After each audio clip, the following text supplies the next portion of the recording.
Backyard Brains video lab, we bring you our newest exciting preparation, the rubber roach. To get started, you want to learn how to build your own electrodes. If you purchased a rubber roach kit from us, we included a few electrodes pre-assembled for you. But as you become more advanced and do more and more experiments, you're going to want to learn how to build your own. We take the common electrical component, the header, which you can buy from DigiKey or Mouser, and cut them into 3 connector segments. Then you want to carefully sand each side of the header so that it will become greedy, which will make it easier to glue, which you will understand very soon why we do that. I've sped up the sanding process in the interest of time. To interface with the cockroach nervous system, we use very fine silver wire from AM Systems. This is 0.003 inches in diameter, and you want to cut 3 separate pieces of each approximately being 1 to 1 1/4 inches in length.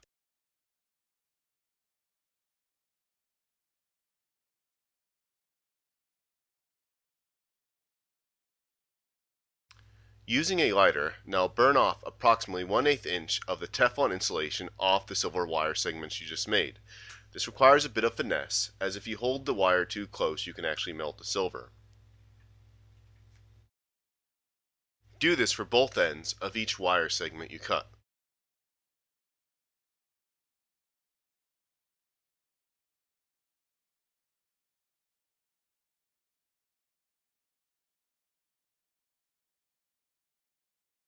Now to solder the fine silver wire to the connector, we use a standard Radio Shack product with 2% silver in it. We make the silver wire into a loop, and we lay all 3 across the 3 connector segments. Now grab your favorite soldering iron and solder the 3 wires to the 3 connectors. Make sure each connection is distinct and that there are no shorts.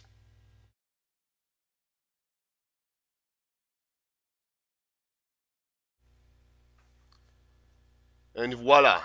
You've now made your electrode. Now it's time for the biology. Take your colony of cockroaches, grab your largest discoid, and put him in the ice water. The ice water serves as the anesthetic. After a few minutes, he will stop moving and will be ready for the next step. Now the reason cockroaches are such experts at getting into very, very small places is that their whole body is covered with a very slippery wax, which is very, very difficult to glue to. Thus, we're going to sand a little bit of this wax off of his pronotum. Now we're going to glue the connector. The superglue we enjoy is the Loctite Superglue Control Gel. It's not as runny as normal cyanoacrylate and very, very easy to control. Glue a little bit on his pronotum. Now, carefully place the connector onto the cockroach, with the solder points pointing towards the anterior end.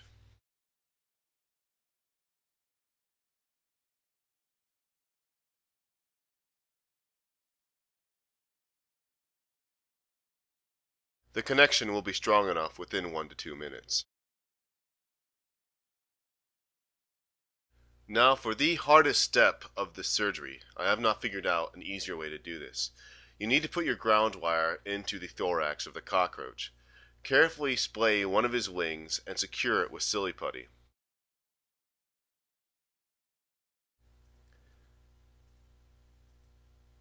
Now wipe off the excess water from the ice water anesthesia off his thorax with a Q-tip.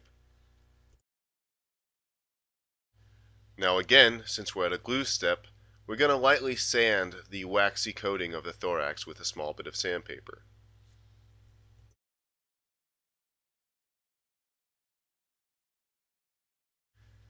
And with our Q-tip, we're going to again soak up the excess moisture from the ice water anesthesia. Now with a small needle, you can buy these at the drugstore, you want to lightly poke the exoskeleton of his thorax.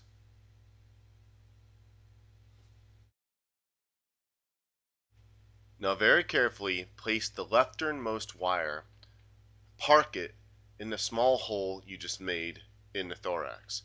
This is a very, very hard step to do, as the wire will easily crumple on itself. You may find this takes multiple attempts to get it parked. Now, with a splinter of wood, take a small piece of superglue and place it on the wire just above where it goes into the thorax. You may find using a magnifying glass helps you, while I was shooting this video, it was easier for me not to use it. So I've put just a little bit of glue right above where it's parked, and then with my forceps, I'm carefully lowering the wire about 1 to 3 millimeters below the surface so that it's in contact with the saline of the body. I put a little bit more super glue on top of where I just inserted it, remove the silly putty, and fold the wing back over to its natural position.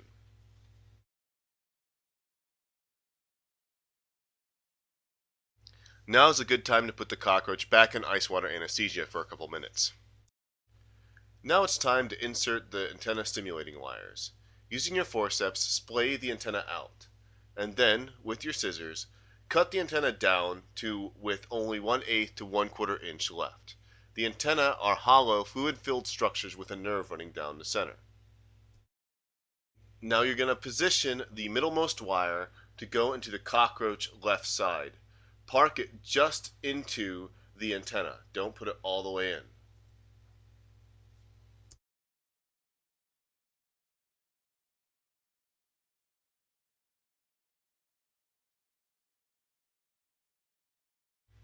Now, as you did before, apply a little bit of super glue to the wire just above where you parked it. And then using your forceps, put the wire approximately 2 to 4 millimeters into the antenna.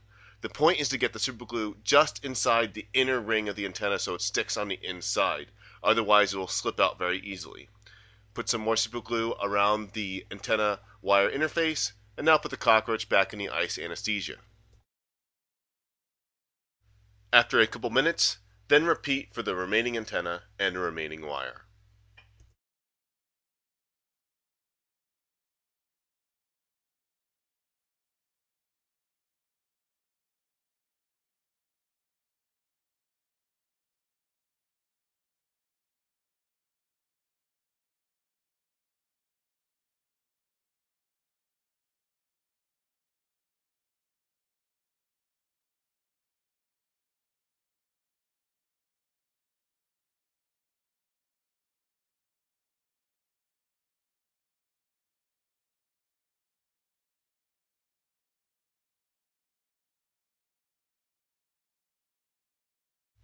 Be careful not to touch the superglue with your fingers, as it will very easily glue to you instead of the cockroach or the silver.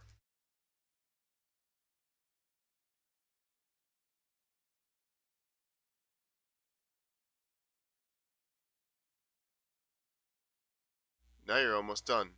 Put the cockroach back in the ice water anesthesia and wait a couple minutes before proceeding to the next step.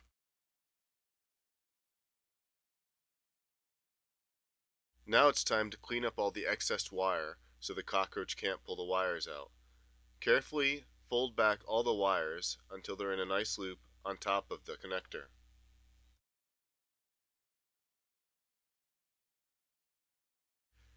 It's important that the distance between the antenna and the connector be as short as possible so the cockroach can't reach his forearm in between the loop and potentially pull the wires out. This is a principal failure point that took a while to figure out. Notice I have made my best effort to have all the excess wire tightly compact and organized on top of the connector. Now to hold the excess wire in place, place a dab of hot glue on top of the connector. Now to make the hot glue spread evenly on the connector and hold all the wires in place, I have coated the end of my forceps with baking soda and pressed the forceps gently onto the hot glue. The baking soda prevents the hot glue from sticking to the forceps. After a couple seconds, I gently lift up the forceps and it comes off quite easily. Look how nicely organized it is now.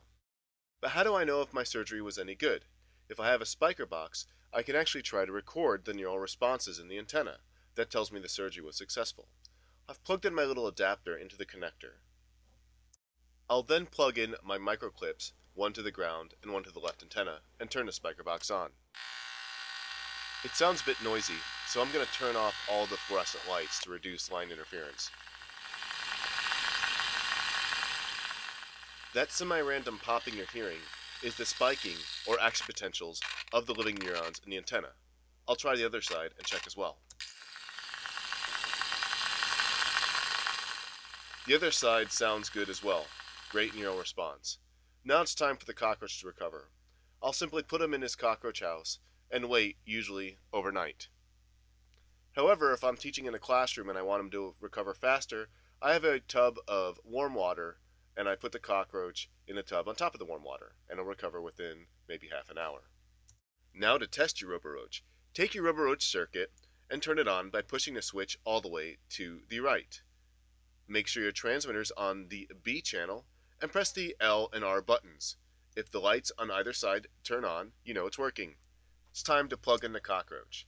Notice that nice wing flapping behavior when I pick him up by the connector.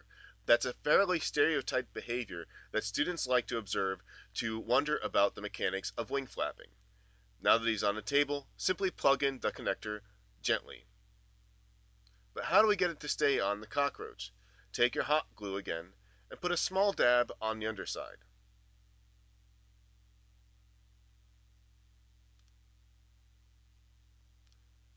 And then stick the package firmly on the center of the cockroach. It's not too hot. Don't worry, the cockroach is fine.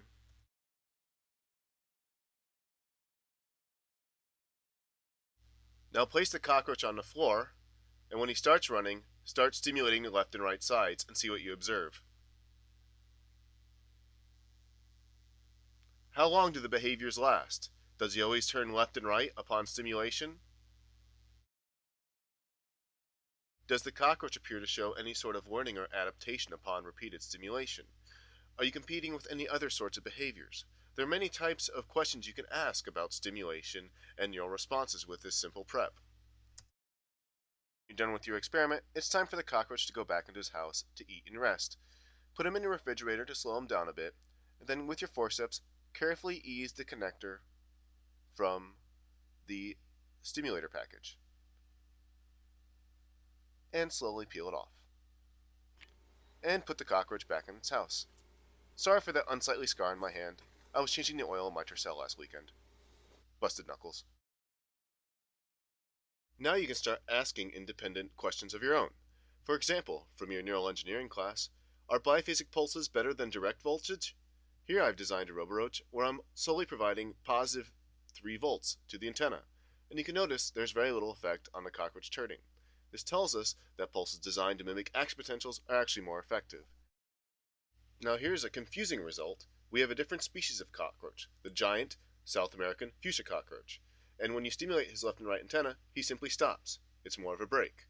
Why is this? Is there a behavioral reason? Or a stimulation reason?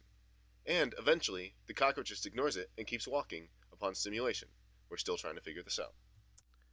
Good luck on your surgeries. You can purchase a Roboroach prototyping kit on our website, backyardbrains.com. We'd love to hear your suggestions on improving the technique, as well as anything you learn. Backyard Brains, neuroscience for everyone.